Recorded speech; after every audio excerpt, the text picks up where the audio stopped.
الدولار سعره اختلف، الخامات سعرها بيختلف، مش قادر أأمن نفسي، الربحية نفسها ما بقتش واضحة وما بقتش مناسبة للسعر اللي كان محطوط.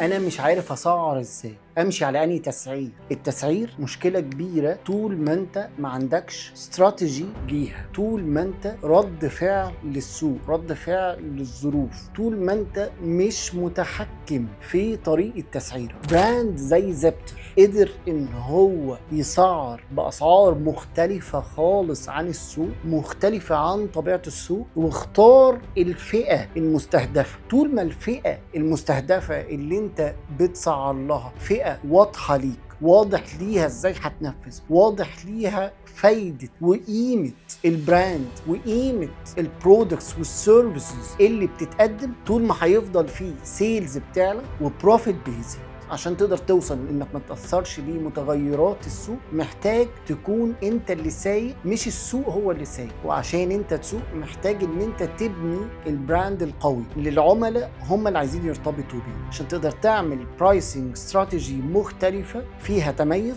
وفيها وضوح للفئة اللي انت بتستهدف، سواء كانت A او B او C.